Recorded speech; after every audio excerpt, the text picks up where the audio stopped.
Fizemos algumas edições para manter a consistência. Não é sobre você. É puramente uma decisão estética. Com essas palavras da minha mãe, meu rosto foi deliberada e completamente apagado do registro da história da nossa família. Meu nome é Alexandra Hansa, tenho 38 anos. Na noite de Ação de Graças, eu estava ao volante do meu carro, subindo a longa e sinuosa estrada que levava à imponente casa dos meus pais. Esse encontro anual nunca foi uma celebração para mim. Era uma obrigação. A sala de jantar da grandiosa casa dos meus pais era a imagem perfeita da ação de graças de uma família perfeita. No centro da mesa de mogno polido repousava um enorme peru dourado, só poderia ter sido preparado por um chefe profissional. Ao redor dele, molho de cranberry, torta de abóbora e purê de batatas estavam dispostos com precisão quase artística.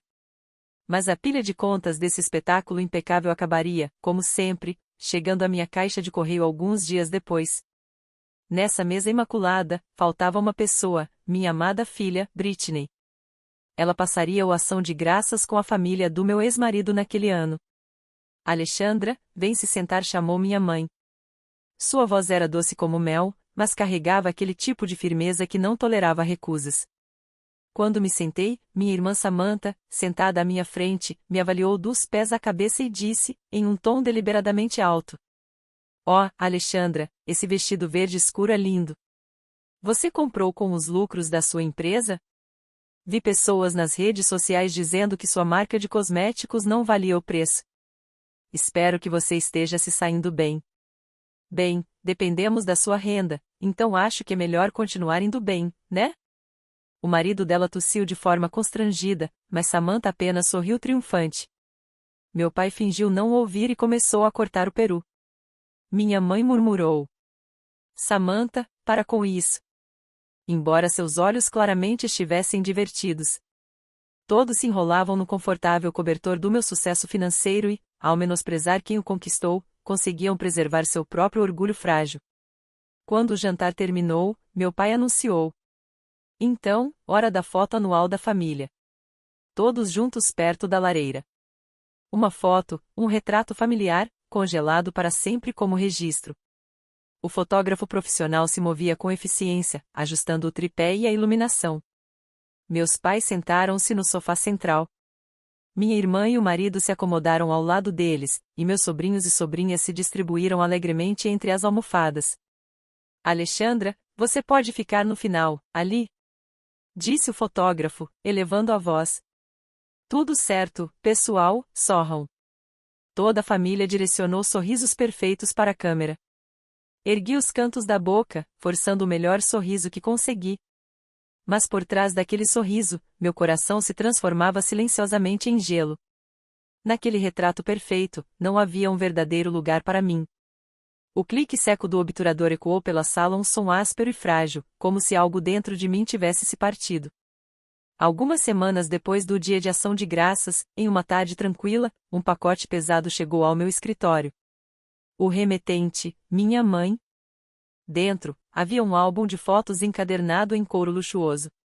Na capa, em letras douradas em relevo, lia-se: "A família Hansa Memórias de Ação de Graças." Era exatamente o tipo de coisa que minha mãe adorava, um objeto que gritava perfeição, feito para impressionar qualquer um que o visse. Dei um gole no café que minha secretária havia me trazido e abri lentamente a primeira página. Lá estava o retrato da família tirado em frente à lareira naquela noite. Sorrisos perfeitos, poses perfeitas, felicidade perfeita. Olhei para a extremidade do tapete, onde lembrava de ter ficado. Eu estivera ali. Mas no álbum, eu não estava. Onde deveria estar meu rosto, havia apenas tijolos cuidadosamente redesenhados, mesclados de forma impecável, como se eu jamais tivesse existido. Um bloco de gelo se formou no meu peito enquanto eu virava a página com os dedos trêmulos. Na foto seguinte, em que eu ria com minha sobrinha à mesa, havia apenas ela, seu sorriso brilhante intacto e, no lugar onde meu rosto deveria estar, um borrão branco e fantasmagórico, como um clarão de luz. Virei mais uma página. Na foto em que eu conversava com meu pai, o contorno da minha cabeça fora substituído pelo desenho da cortina atrás de mim. Página após página, eu desaparecia. Minha existência apagada, uma fotografia de cada vez. Cuidadosamente. metodicamente. Como se estivessem meditando para fora da história da família por completo. No silêncio sufocante, peguei o celular e liguei para minha mãe. Sua voz, quando atendeu após alguns toques, soava alegre e vibrante. Oh, Alexandra, você recebeu o álbum. Não está maravilhoso? As fotos ficaram lindas este ano. Minha voz saiu neutra, esvaziada de qualquer emoção. Meu rosto não está nas fotos. Houve uma breve hesitação do outro lado da linha. Então, sem o menor traço de arrependimento, ela respondeu com calma. Ah, isso. Sim, fizemos uma pequena edição, por questão de consistência. Você estava usando aquele vestido verde escuro, lembra? Todos os outros estavam em tons terrosos, e isso quebrava a harmonia. O fotógrafo e eu concordamos que ficaria mais limpo assim. Não leve para o lado pessoal. Não é sobre você. É apenas uma decisão estética. Uma decisão estética. Com essas palavras, minha imagem e minha presença havia sido deliberada e completamente apagada do registro da minha própria família. Apenas disse. Entendi. E desliguei. Hoje, todos me veem como a fundadora da Aura, uma empresa de cosméticos bem-sucedida. Uma mulher que chegou lá sozinha. Mas há apenas 10 anos, eu estava à beira do desespero recém-divorciada, segurando minha filha bebê, Britney, nos braços, sem a menor ideia do que o futuro reservava. Quando recorri aos meus pais em busca de ajuda, tudo o que ouvi foi: Viu? A gente avisou. Não palavras de simpatia, mas de desprezo. Para eles, meu infortúnio não era algo pelo qual se devesse lamentar. Era apenas uma mancha na imagem da família. Foi então que compreendi, até a medula dos meus ossos, que nunca mais viveria uma vida dependente de alguém. A partir daquele momento, jurei construir uma fortaleza com minhas próprias mãos, um lugar onde Britney e eu pudéssemos sobreviver sozinhas. Os dias que se seguiram foram um borrão de luta e esforço. Mas, depois de noites intermináveis de trabalho, quando o primeiro sérum de skincare que criei finalmente explodiu em popularidade nas redes sociais, o mundo mudou da noite para o dia. A Aura se tornou o assunto da indústria da beleza e o negócio se expandiu em um ritmo vertiginoso. Ironicamente, no instante em que comecei a construir riqueza, a própria família que antes me menosprezava desceu sobre mim como uma matilha de hienas. Começou com algo pequeno.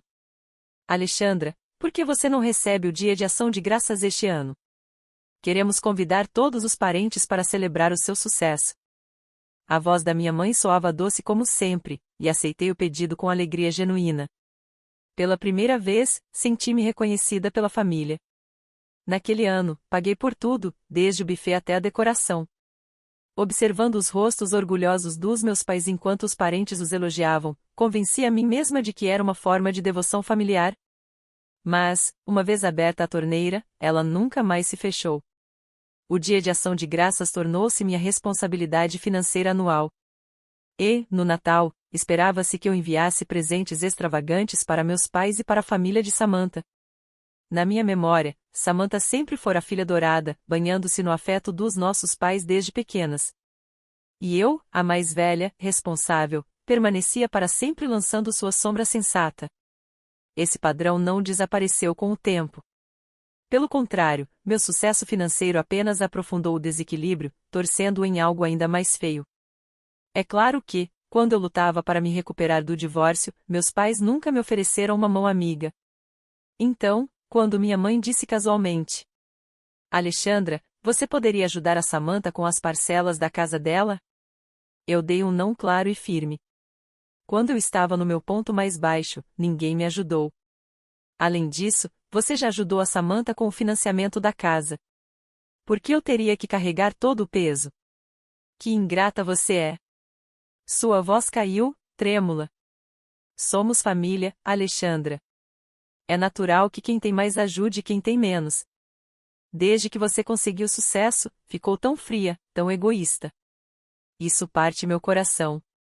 Suas palavras atingiram-me como uma lâmina, cortando direto minha culpa. E, do outro lado da linha, meu pai jogou mais lenha na fogueira. Ela está certa, Alexandra. Quem você acha que tornou seu sucesso possível desde o início? Você não tem gratidão pela família? Eles sempre me deixaram com as mesmas duas opções: ser a traidora de coração frio ou voltar a ser a filha obediente e submissa que eles podiam explorar. Essas sempre foram minhas duas opções. Mas eu não mantinha aquela relação distorcida por obediência cega, eu tinha meus próprios motivos, meus próprios cálculos. Era uma questão de gestão de risco. Meus pais viviam em constante dificuldade financeira. Se eu os cortasse de vez, quem sabe que tipo de escândalo eles poderiam causar e quanto dano isso traria à reputação da Aura.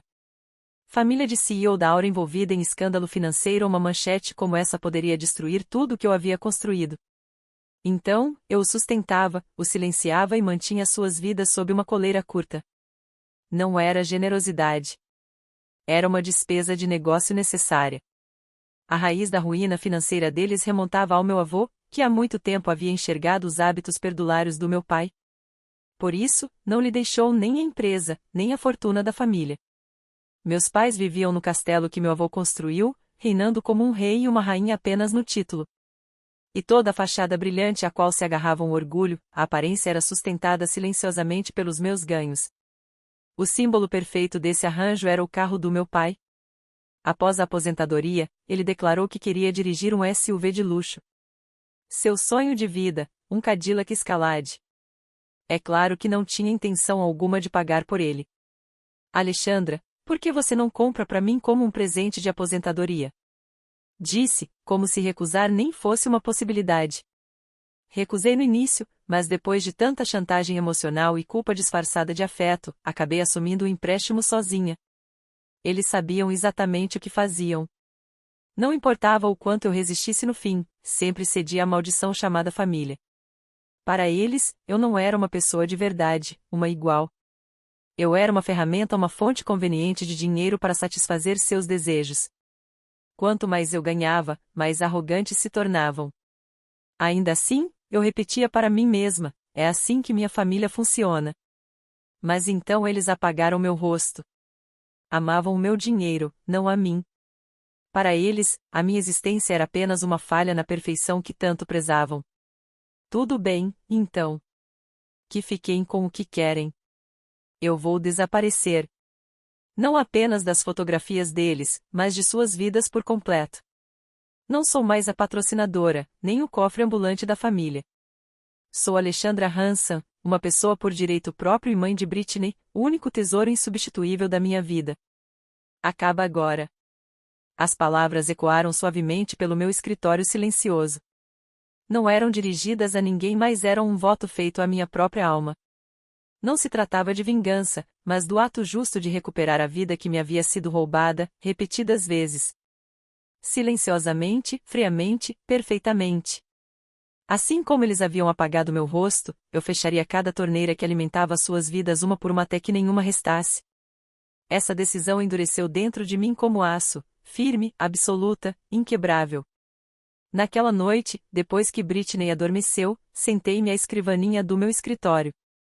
A parede atrás de mim era coberta por prateleiras de livros sobre negócios e administração, mas o que eu estava prestes a fazer não se aprendia em nenhum deles. Aquilo era o início de uma guerra silenciosa. Abri o laptop e inspirei fundo. Não havia espaço para emoção no que eu faria a seguir. Era apenas negócio, o corte de passivos, a liquidação de ativos tóxicos, a reestruturação mais importante da minha vida. A primeira aba aberta foi a do banco online. Diversas contas apareceram na tela, e cliquei na que estava marcada como despesas da família. Daquele saldo, uma quantia astronômica era retirada automaticamente todos os meses. Comecei a processar a lista, item por item. Primeiro, empréstimo do Cadillac Escalade do pai. Parei o cursor sobre o botão vermelho a cancelar e cliquei sem hesitar. Uma janela de confirmação surgiu. Esta ação não pode ser desfeita. Deseja continuar?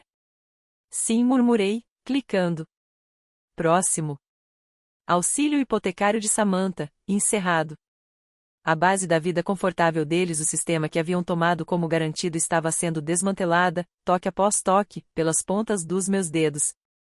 Era como desligar máquinas de suporte à vida, uma por uma. E, ainda assim, meu coração estava estranhamente calmo. Nenhum traço de culpa permanecia. Era isso. Cada canal dourado que conectava minha riqueza à família Hanson havia sido cortado completamente. Silenciosamente.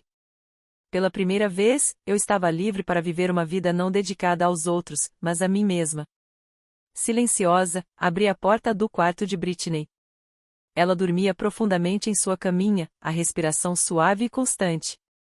Ajoelhando-me ao lado dela, acariciei delicadamente seus cabelos sedosos. Desculpe, Britney, por ser esse tipo de mãe. Você merece uma família mais calorosa e amorosa do que eu jamais poderia te dar.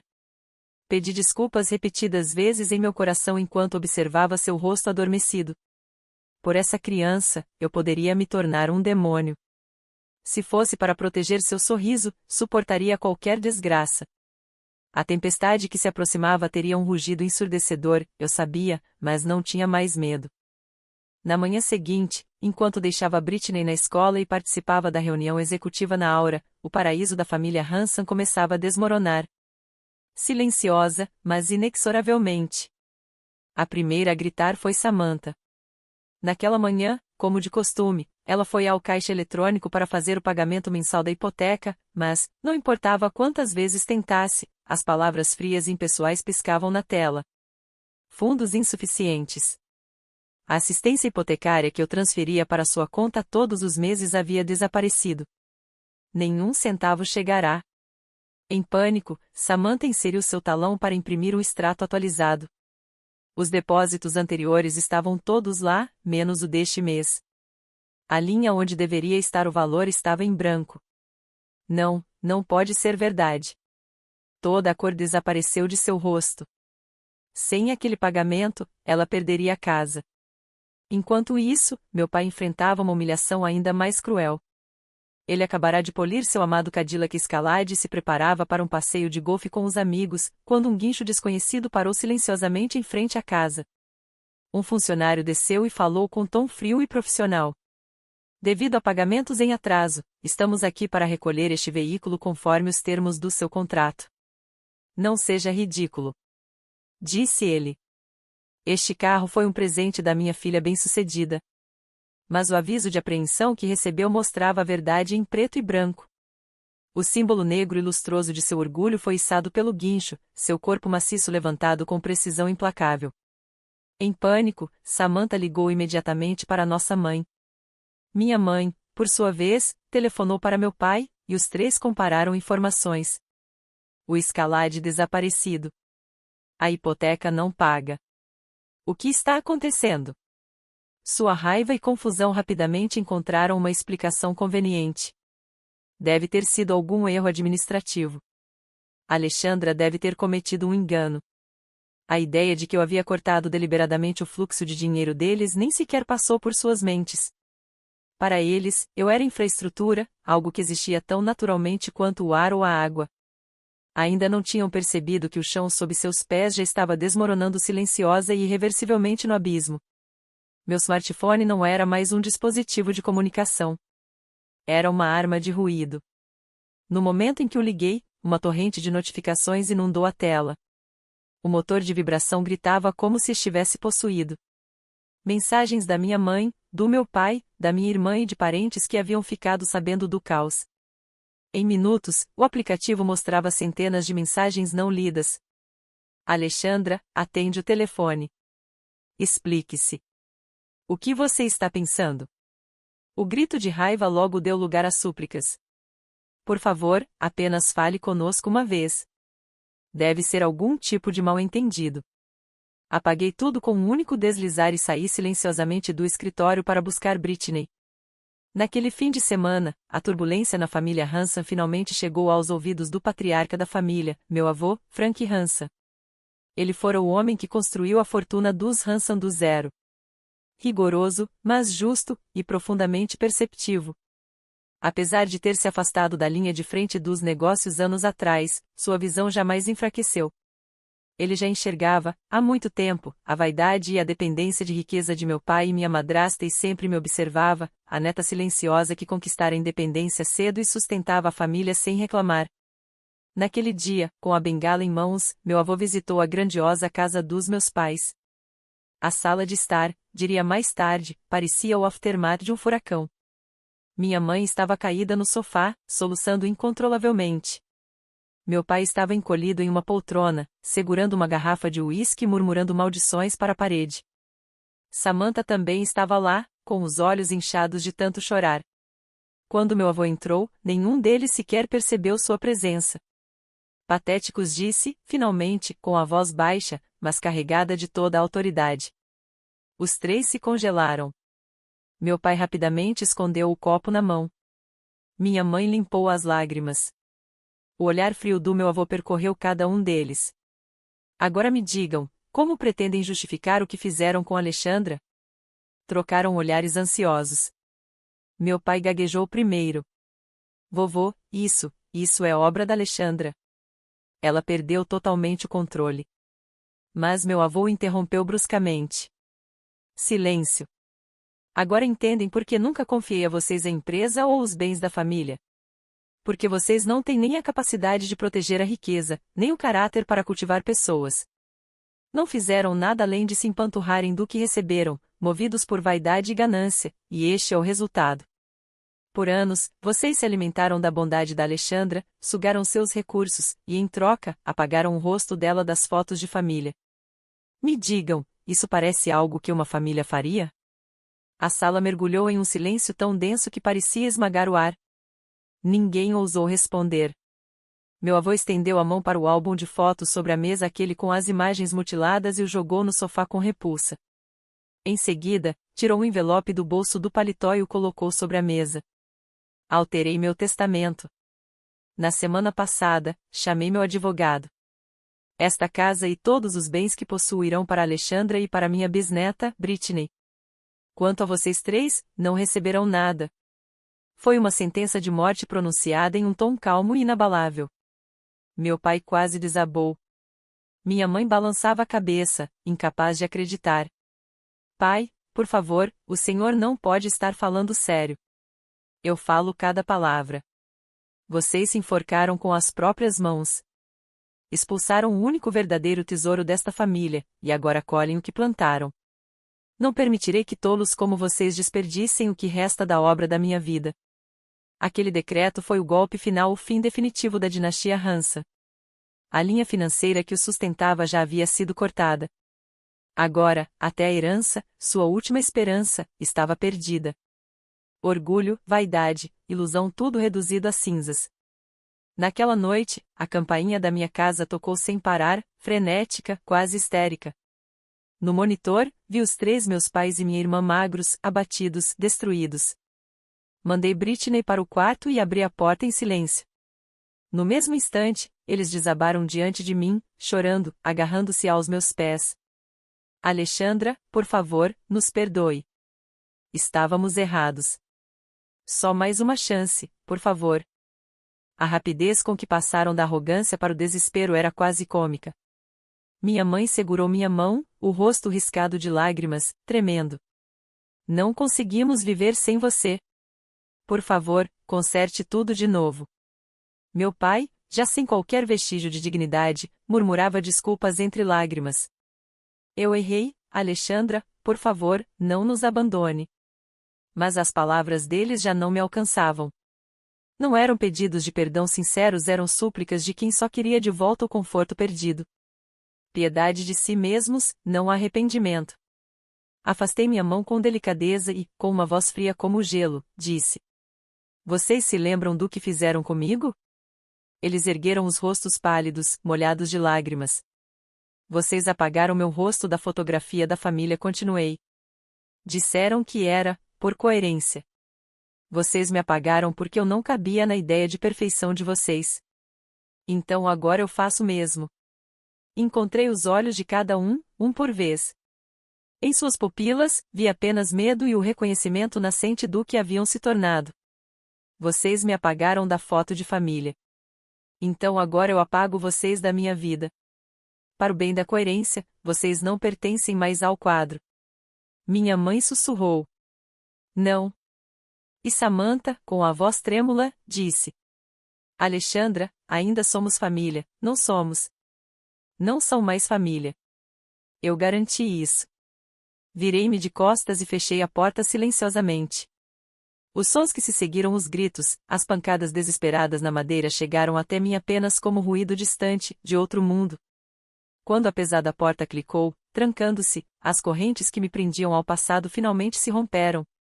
Pela primeira vez, encontrei minha verdadeira liberdade. Meses se passaram desde aquela noite em que fechei a porta. O mundo continuava a girar, inalterado. Mas o meu mundo renasceu. Agora é calmo, vívido, cheio de cores que eu nem sabia que existiam. Nas primeiras semanas, eles ainda tentaram me alcançar. Cartas através de advogados, mensagens enviadas por conhecidos em comum, pingando lágrimas e desespero. Mas, quando perceberam que minha decisão não vacilaria, até isso cessou. Dizem que meus pais e Samantha foram despejados da casa que meu avô lhes dera e que, pela primeira vez na vida, enfrentam o desafio de sobreviver por conta própria. O que se tornou deles depois disso? Não sei, e não tenho desejo de saber. A primeira coisa que fiz foi reestruturar a empresa. Uma parte de mim antes imaginava deixá-la para a família algum dia. Esse pensamento não existe mais. Chamei especialistas externos afiados, éticos, desapegados. Juntos, construímos uma base intocada pelo sangue ou pelo sentimento, e meu trabalho floresceu. Talvez porque finalmente entendi o que realmente valia a pena proteger, minhas decisões se tornaram mais claras, minha liderança mais precisa. O crescimento da empresa atingiu alturas que nunca alcançara antes. Na minha vida pessoal, mudei a forma como vivia, deixando de cortar meus próprios confortos para sustentar os excessos da família. Decidi comprar uma nova casa perto da empresa. Era uma cobertura de canto em um andar alto, um apartamento dos sonhos, onde as janelas da sala ofereciam uma vista das luzes da cidade, cintilando como uma caixa de joias derramada, estendendo-se até o horizonte distante. Ah, minha nova vida começa exatamente neste momento. Aquela única fotografia apagada da existência foi um ato imperdoável. Um ato que arrancou a dignidade do meu próprio ser. Mas, em uma estranha reviravolta poética, aquela crueldade tornou-se minha libertação. Ao me arrancarem do quadro deles, quebraram o vidro que me prendia e me entregaram uma tela em branco, intocada. Aprendi que a verdadeira riqueza não se mede pelos números brilhando na tela de um banco. São as noites silenciosas, livres de qualquer ameaça à minha paz de espírito. É o rosto sereno e adormecido da minha amada filha. Esses são os verdadeiros tesouros que lutei com tudo o que tinha para conquistar.